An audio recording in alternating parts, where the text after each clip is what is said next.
मल सागर आचार्य गुरुवार सन्मति सागर जी गुरु महाराज की।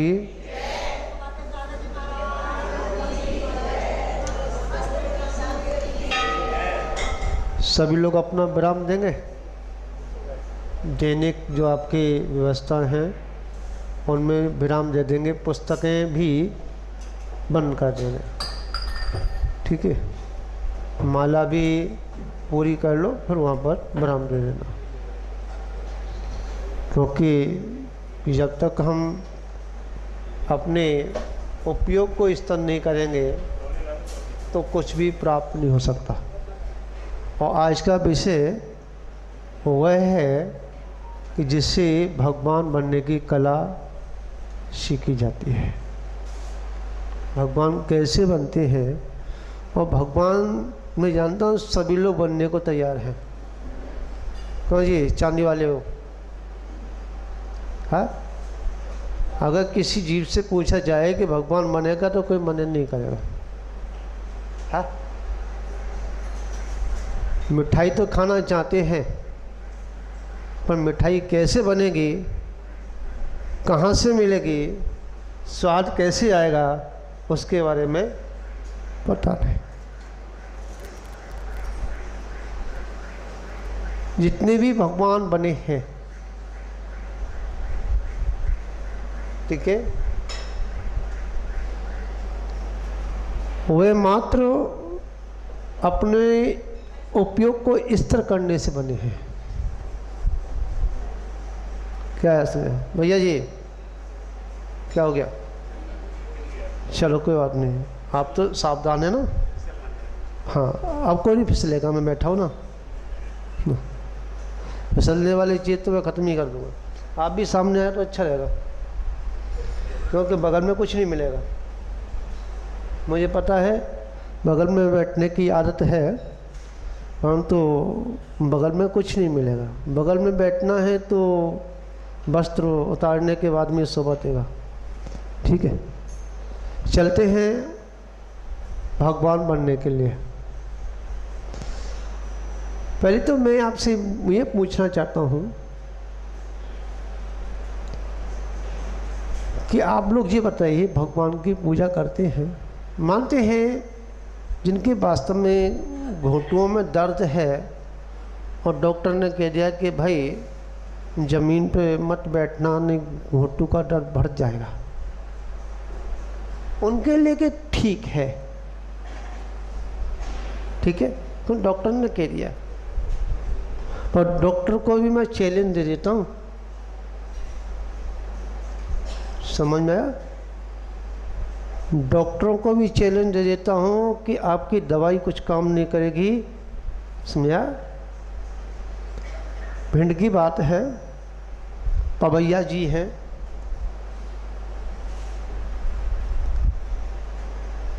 और उनकी कमर की जो चिक होती है, चिक क्या चली जाती है, हाँ, डिस्प्ले होती है, क्या होती है मुझे पता नहीं, मैं तो गई नहीं। वो जाएगी क्यों? जिसका एंटीना सही है तो वो पिक्चर तो अच्छी दिखेगी ना। क्यों सर चांदी वाले भैया? हाँ, और एंटीना जब खराब हो जाएगा, टावर सही नहीं आएंगे तो गड़बड़ हो जाएगा। तो उनकी चिक चली गई, वह बड़ी परेशान थी, और बैठ नहीं पाती, पट्टा लगा करके आती थी, वो भी उस कुर्सी चाहिए उसे बैठने के लिए। वहाँ महामृत्युंजय का जाप का प्रोग्राम था, मैं ये सब उठा दीजिए। वो मेरे कान में आकर बोली, महाराज मैं तो नहीं बैठ सकती। मैं क्यों? डॉक्टर ने कह दिया है। समझ में आया? मैं वो हटा दो। 10 दिन के उस सिविल में, समझा, अभी तक उसके पट्टा भी नहीं लगा और वो कुर्सी पे भी नहीं बैठी। समझा? ताली बजाने से काम नहीं, अंतरंग में उतारना पड़ेगा। समझ आया? और मैं आपको बता दूं, जो शरीर की जो स्थिति है बिगड़ती क्यों है?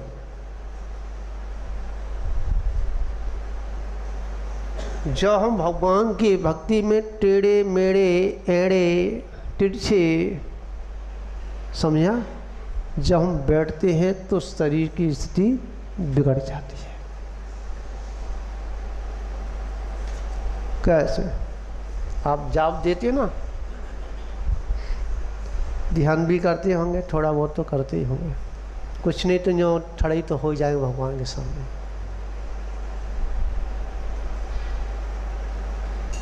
ध्यान रखना, ये रोग का घर है। किसका? अगर महाराज भगवान की भक्ति में भी रोग का घर कह रहे तो कैसे काम चलेगा भक्त? या तो पुण्य का आश्रम होता है। तो पुण्य कहाँ से आता है? पुण्य उसी को मिलता है जो श्रावक होता है, और जो श्रावक नहीं है ना, हाँ, वो भगवान के दरबार से पापी उठा के लेके जाता है। क्या लेके जाता है? कल मैंने बताया ना कि जितना हम देव शास्त्र गुरु के माध्यम से पाप का बंद करते हैं, इतना हम किसी से नहीं करते।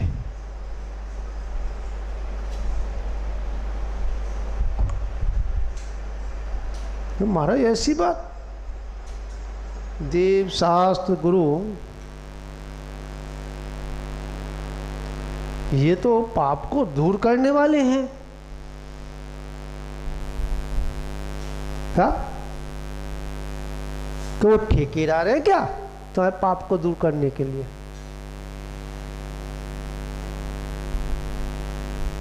बताइए, वो बताइए, जब तक हमारे पाप समाप्त नहीं होंगे, जब तक हम अपने कर्तव्यों के साथ में देव शास्त्र गुरु की भक्ति नहीं करेंगे। क्या नहीं करेंगे? तो अपन जाप करते हैं ना, क्योंकि जाप से जो कर्म का विसर्जन होता है, ठीक है, जो अशुभ कर्म है उनका विसर्जन होता है, उससे ज़्यादा कर्म का बंध भी होता है। और फिर कहते हैं कि हम भगवान का पूजा करते हैं, पाठ करते हैं, जाप करते हैं, ध्यान करते हैं, तो ये कर्म कहाँ से आ रहे हैं? पर महाराज जी ने कहा ना, नीचे का पैदा ना हो तो अगर डाला जाए तो कैसे निकलेगी बंटी? जल लेके आएगी क्या? तला ना हो नीचे तो क्या होगा? खाली निकलेगी। इसलिए आचार्य भगवंत ने कहा है कि मन वचन और काया तीनों की एकता, क्या अखंडता, मन वचन काया से तीनों योगों को संभाल करके, हाँ, जब जाप की जाती है, पूजन की जाती है, समझ में, ध्यान किया जाता है, भगवान की भक्ति की जाती है, हाँ, जो भी काम किया जाता है तीनों के योग को मिला करके वहाँ कर्मों का विसर्जन होता है। और उसमें से अगर एक भी योग हमारा गड़बड़ है, काम चलने वाला नहीं। क्यों साहब ब्रह्मचारी जी? है, जितने भी भगवान बने हैं तीनों योगों को संभाल के ही बने हैं। जब अपन भगवान के सामने बैठे, ठीक है, चाहे पूजा करने बैठे, कभी टिच्छे मिच्छे नहीं, कोई ये घोट उठा लिया, कोई ये उठा लिया, ये उठा लिया। अगर हमारी क्षमता है 5 मिनट की तो 5 मिनट का नियम लेकर के पूजा करें। अगर हम नहीं बैठ पाते हैं जब तक हमारी एक पूजा पूरी नहीं हो जाए, जब तक अपना आसन नहीं बदले। आगे समझे? जब तक हमारी माला पूरी ना हो जाए, जब तक अपना आसन ना बदले। और ऐसे भी नहीं कि झुक कर बैठे, रीढ़ की हड्डी से कैसे बैठना चाहिए, पकड़ा क्या जाए। आजकल हम लोग हैं ना साधु संत, हाँ, पहले चौड़े में समाय करते थे। कहाँ करते थे? चौड़े में करते थे, वृक्ष के नीचे करते थे, मंदिर में करते थे। हाँ, अब कुंडी के अंदर करते, कुंडी लगा करके दरवाज़ा बंद करके। तो तुम देखेंगे क्या समाय कैसे की जाती है। क्यों भैया, समझ में आ रही ना आ रही है? हाँ, तो मैंने भी ये, क्योंकि तीर्थंकर उपदेश नहीं देते कब तक, जब तक केवल ज्ञान नहीं हो जाता है। क्या ब्रह्मचारी जी देते हैं क्या? नहीं देते। विचार करना। परंतु जो देने क्रियाएं हैं उनके, कैसे बैठा जाता है, कैसे चला जाता है, कैसे उठा जाता है, समझ में आया?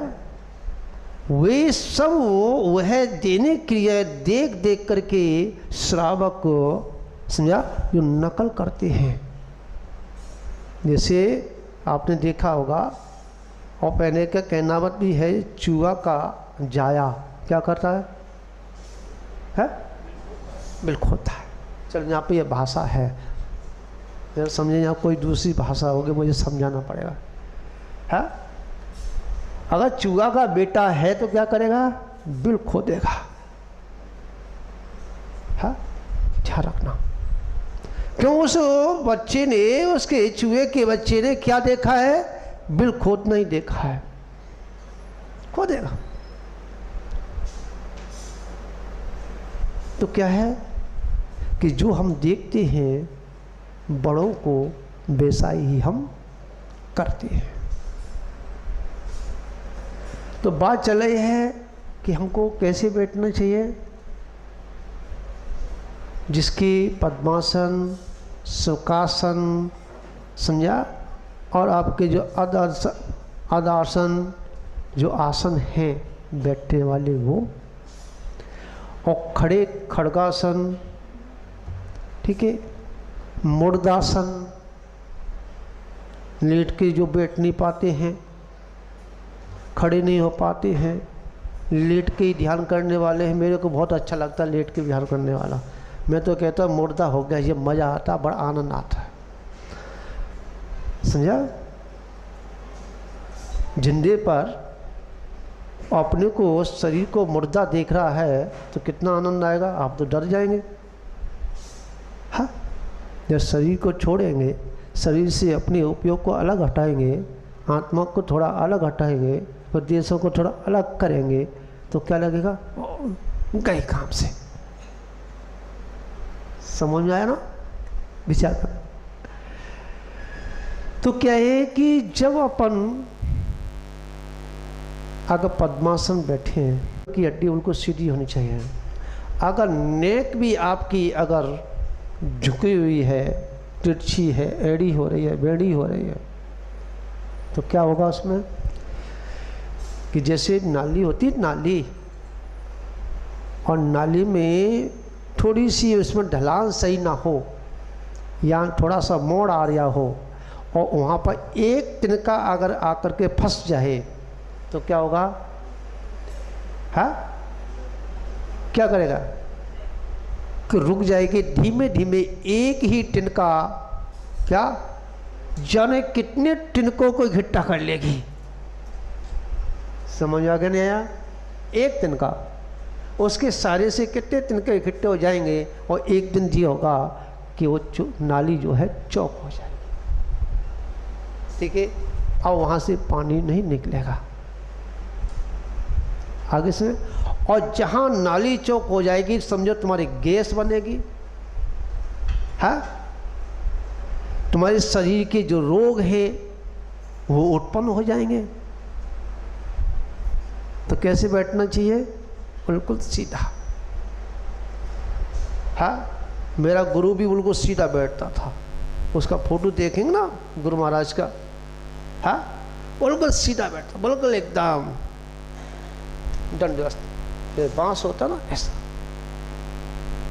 तो बांस सीधा जाता है, हाँ? कभी भी और रीढ़ की हड्डी को सीधा करना चाहिए, ये हो जाएगा। क्या हो जाएगा? हाँ, मेरे भी हो गया ना। उसका कारण क्या था? हाँ, मैं तो कोई दवाई नहीं ले जाना, सही हो रही है। मैं गर्दन में जो दर्द था सही हो गया। क्यों हो गया? मुझे पता था क्यों हो रहा है। तो जब वो अपनी रीढ़ की हड्डी को सीधा रखें और गर्दन को ऊपर की ओर, समझा? इसलिए क्या है कि जब अपन भगवान के सामने बैठे तो भगवान को देखें, और भगवान को देखेंगे तो गर्दन तो तुम्हारी ऊपर वैसी हो जाएगी, नहीं होगी क्या? हम करते क्या बताइए? और देखिए, जब ऊपर गर्दन हो जाएगी और जब अपन नाका दृष्टि करेंगे, पलकों को नीचे डालेंगे, फिर भी भगवान दिखेगा।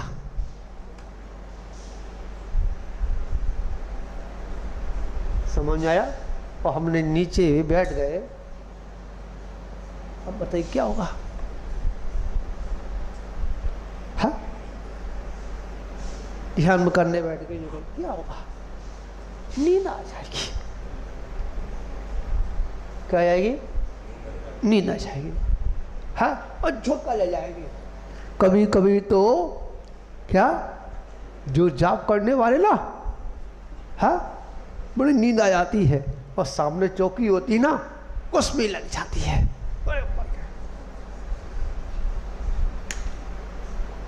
बताइए, अब मैं आपसे पूछ रहा हूं कि आप मरने के लिए भगवान के पास आए कि जीने के लिए आए? हाँ? समझ में आ रही है आपकी? नहीं आ रही? ध्यान रखना, प्रत्येक मनुष्य के अंदर 7 चक्र होते हैं, है जी? 7 चक्र होते हैं, और जौन सा चक्र गड़बड़ हो जाएगा वही आपका पार्ट जो है, शरीर का जो हिस्सा जो है, गड़बड़ हो जाएगा।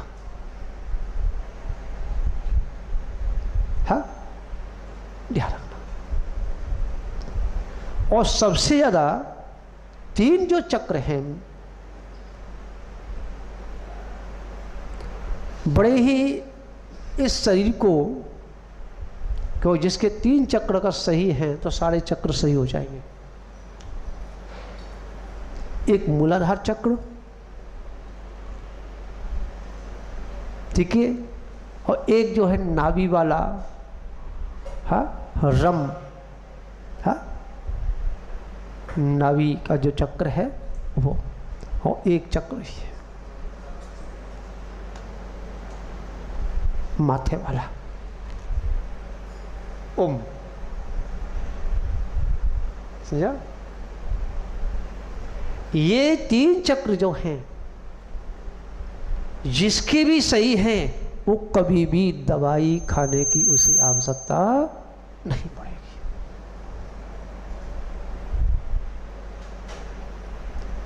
ध्यान रखना। पर ये चक्र होंगे कैसे? हमने अपनी स्थिति अपने आप बिगाड़ी है। हम तो दूसरे के ऊपर ठोकते हैं। किसके ऊपर ठोक? हमने अपना माल, समझा, जो खराब किया है स्वयं ने किया, दूसरे ने किया। और करते क्या हैं?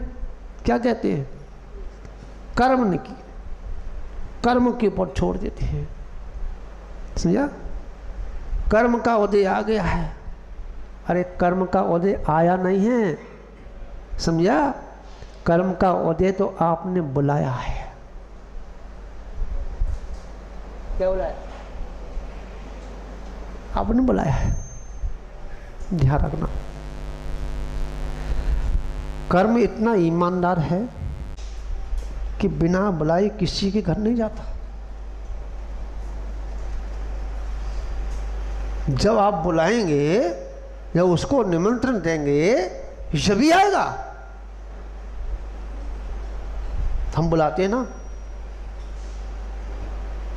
तो हमको पता है कि हम ये कार्य करेंगे तो हमारा ये नुकसान होगा, फिर भी हम उस कार्य को करते हैं।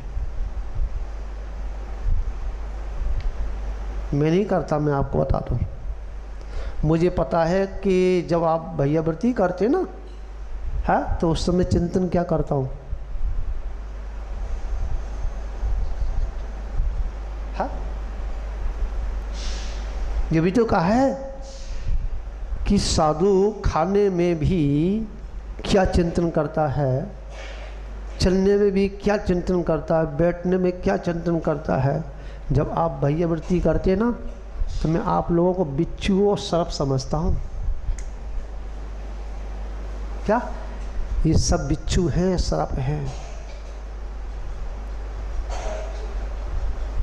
कि महाराज जी हम नहीं आएंगे, क्योंकि आप सर्प समझ रहे हैं, बिच्छू समझ रहे हैं। नहीं, अगर भैया व्रती में जो आप दबा रहे हैं, उसमें जो आनंद आ रहा है, उसको आनंद मान लिया, समझा, तो मुझे वही वेदना सहन करनी पड़ेगी। क्या? कि जो एक डंक मार दे, मतलब बिच्छू एक डंक मारे कितनी पीड़ा होती है, और वहाँ पे कितनी डंक मारे जाते हैं, हाँ, हजारों बिच्छू डंक मारने की इतनी पीड़ा होती है। कहाँ? नरकों में। समझा? आप तो हमसे पुण्य ले रहे हैं भैया व्रती करने पर, और हमने उस भैया व्रती को अच्छा मान लिया। वो आया नहीं, आशय से नहीं आया, वो उसने भैया व्रती बहुत अच्छी की थी, गया गड्ढे में। हाँ, इसी प्रकार से साधु आहार करने के लिए जाता है। कहाँ जाता है? आहार करने के लिए जाता है। आप थोड़ा थोड़ा सभी को पढ़सेंगे सब चीज़ें से, क्योंकि आप जो है भोजन एक सब्जी से नहीं करते ना, दाल भी होनी चाहिए। और फिर भी जो है, पता है कल मैंने 8 रोटी खाई थी, आज 5 रोटी क्यों खाई हैं? आज स्वास्थ्य सही नहीं है मेरे अंदर से। अब 8 रोटी खाने के लिए नमक दे दे, ने घी दे दे, अब उससे खाएंगे, एक मीठे से खाएंगे, हाँ, और उससे भी नहीं फिर नमकीन ले लेंगे, सूखी चिनाई करेंगे। ये करें, विचार करना। साधु जिस समय आहार करता है, उस समय उसका चिंतन क्या होता है? उसका चिंतन होता है कि मैं कितनी गिलास लूं। अब भोजन में उसका दिमाग नहीं है, अंजलि पर है। मुझे 1 अंजलि लेनी है, 2 लेनी है, 3 लेनी है, 4 लेनी है, 5 लेनी है। वो गिनती करता मैंने कितने पानी पी लिया। हाँ, समझा? मैं जूस कितना ले लिया, दूध कितना ले लिया, मतलब उससे दूध में उपयोग नहीं है, गिनती में उपयोग है। और जहाँ गिनती में उपयोग है तो उसकी भूख, क्योंकि इतनी हमारी रुचि होगी भोजन में, इतनी भूख बढ़ेगी, और जितनी हमारी रुचि खत्म होगी, क्या कहीं में भोजन की प्रति आसक्ति कम होगी, इतनी हमारी भूख कम हो जाएगी। ये चीज़ है क्या साधु लोगों का चिंतन होता है। तो कहने का तात्पर्य यही है, हम साधुओं को क्या करना चाहिए? कि हमें समाज के बीच में बैठ करके समाई करनी चाहिए। कमरे के अंदर साधु को अगर समाई करता है, कुंडी लगा के अगर करता है, तो समझो समाई कर रहा है कि भगवान को धोखा दे रहा है कि अपने को धोखा दे रहा है, वो तो उसी के ऊपर है। परंतु आप लोगों को साधु वही अच्छा लगता है जो कुंडी के अंदर समाई कर रहा है। तो देखा यही है ना, क्या देखा? नहीं, साधु जी को महाराज जी यहाँ समाई करो, हम भी बैठेंगे, हम भी आपके साथ समाई करेंगे। समझा? अगर हम आपके चौकीदार हैं, समझा, तो आप भी हमारे चौकीदार हैं। हम तुमको चलाने के लिए संकेत करते हैं, तो आपका भी फर्ज बनता है कि हम साधु की साधना कैसे कराएं। हाँ, और ध्यान रखो, मैं अभी 5 मिनट बोल रहा हूँ। हाँ, इतवार है, मेरा दिन है, मेरा दिन है ना, हो जाए पूजा। कहूँ जा रहे बच्चा है, छुट्टी के दिन है, आकुलता नहीं होनी चाहिए। समझा? तो क्या है, बात कहाँ चल रही थी? हाँ, चौकीदार की नहीं, बच रहे हो तुम। साधु का स्वास्थ्य खराब है, ध्यान रखना। आपका फर्ज क्या है? भच्च अभच्च किसे कहते हैं, मैं आपसे पूछ रहा हूं। भच्च किसे कहते हैं और अभच्च किसे कहते हैं? ब्रह्मचारी जी तो बताओ। है? खाने योग्य जो वस्तु है नहीं, जो शरीर में जो सूट करता है, सही काम करता है, शरीर में विकृति लेके नहीं आता है, उसे भच्च कहा गया। योग्य ना खाने योग्य तो बात अलग है, ये तो तुम्हारी लोगों की बात है। जब तुम ही नहीं खाएंगे तो हमें क्या खिलाएंगे? आगे समझे? जो शरीर में नुकसान करता है, खांसी हो गई और खांसी होने पर आप जो उसमें दही में और शक्कर मिला के देंगे, तो ध्यान रखना आप पाप का बंद कर रहे हैं, पुण्य का नहीं कर रहे हैं। कर रहे हैं आप पुण्य का इतना भी नहीं कर रहे, ढेर सारा आप पाप का बंद कर रहे हैं। काम हो गया और आप ठंडा पानी दे रहे हैं, तो पुण्य नहीं कमा रहे। तुरंत क्या वेद को लेकर के, डॉक्टर को लेकर के, उससे सलाह लेकर के हमें साधु को क्या देना है। अगर वो नहीं देते हैं तो आप पाप के ही कारण हैं, पुण्य का कारण नहीं है। साधु की इच्छा से, तो साधु की इच्छा तो खत्म ही हो गई, ठीक है? नहीं, नहीं। हम तुम करते क्या हैं? क्या करते हैं? साधु भूखा मर जाएगा, साधु को पेट में कुछ तो पहुंच जाए। जैसी तुम्हारी स्थिति हो रही है विकारता में, साधु की विकार। साधु को आचार्य भगवंतों ने मूलाचार में स्पष्ट आदेश दिया है, जो साधु ध्यान करने वाला है उसे नीरस भोजन लेना चाहिए। और कैसा लेना चाहिए? जिसमें पानी की मात्रा ज़्यादा हो और खाने की मात्रा कम हो। समझा? जो पढ़ने वाला है, प्रवचन देने वाला है, उसको बादाम का हलवा खिलाना चाहिए। समझ में आ रही है? और जो साधु विहार करके आया है, उसको चांदी वाले के यहाँ से ला करके दूध समझे? हाँ, गाय का दूध पिलाना चाहिए। और समझ में आ गया?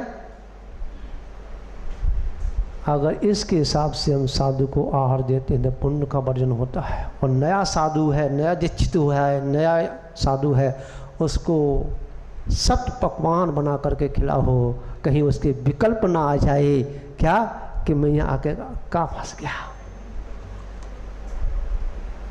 जब सब कुछ लिख दिया है तो फिर हमको विचार करना चाहिए है। और तुम्हारे लिए भी लिख दिया है कि हमें साधु की प्रकृति देख करके हमें आहार देना चाहिए। और साधु की प्रकृति अगर हम नहीं समझ पा रहे हैं और फिर भी हम आहार दे रहे हैं तो पुण्य का वर्जन नहीं कर रहे, पाप का ही वर्जन कर रहे हैं। इसलिए और जब उदय में आएगा तो रोग तो आपके उत्पन्न होगा ही होगा, क्योंकि साधु के आपके भोजन से साधु के शरीर में विकार आया है। ठीक है, तो इसी मंगल भावना के साथ एक बात मैं और कहूँगा। आज हम सभी जैन समाज को, और इसमें सौतम्मा, दिगंबर, 13पंथी, 20पंथी, नौनगढ़ी, सोनगढ़ी ये सब हटा करके, और जब तक हम एक नहीं होंगे, जब तक अब हम बचने वाले नहीं हैं।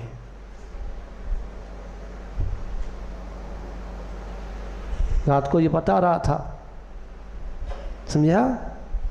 एक कथावाचक उसने कह दिया है जैन साधुओं को नंगा पब्लिक में नहीं जाना चाहिए।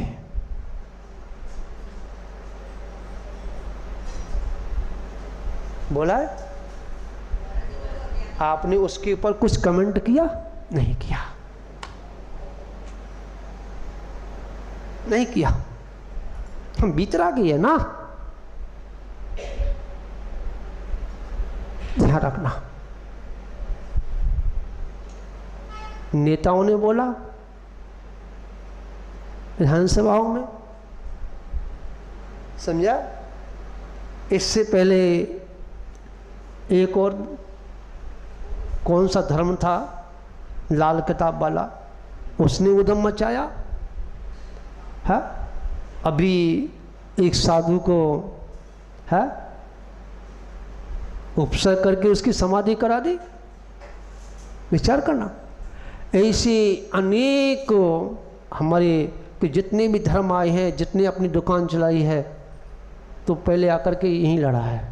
क्योंकि कहा है ना, बड़े से उज्जो तो नाम मेरा हो जाएगा, और छोटे से उज्जेगा कोई, अरे क्या छोटे से उज्जेगा। इसे जो भी है वो इससे उजता है, भगवान से उजता है, जैन धर्म से उजता है, अहिंसा से उजता है, समझा? अपनी दुकान चलाने के लिए। तो कहने का तात्पर्य है, हमें अपने उस जिस जो उसकी यूट्यूब है क्या है मुझे पता नहीं, इस पर चल रहा है, उस पर अपने अपने कमेंट लिखें क्या, और जो है अपने जिन साधुओं की अच्छाइयाँ लिखें। क्योंकि जो मीडिया के द्वारा हमने साधुओं की जो खिल्लियाँ उड़ाई है ना, उसका परिणाम है तो कथावाचक भी आज जो है खुले मंच से बोलने लगे। इसलिए कोई भी चीज़ है, हमें अपने घर की जो भी सुधार करना तो अपने घर में करें, आंगन में करें, एकांत में करें, मीडिया के माध्यम से ना करें, समझा? और हमको सबको एक होकर के हमें उसका मुकाबला भी करना है। वो अवसर आ चुका है और आगे का समय ही आएगा, समझा? क्योंकि हजारों लोगों के बीच में उसने अपनी स्पीच दी है, मतलब कथा में, तो हजारों लोगों को कितने हो गए? लाखों लोग हो गए, समझा? हमारी कोई मुट्ठी भरे हैं, वो भी हम क्या है, अहिंसा वाले। हाँ, का मतलब है, चलने दो। ध्यान रखना, अगर साधु सुरक्षित नहीं है, मंदिर सुरक्षित नहीं है, तो तुम भी सुरक्षित नहीं, ध्यान रखना। इसी मंगल भावना के साथ सभी को कोटि कोटि आशीर्वाद भगवान महावीर स्वामी की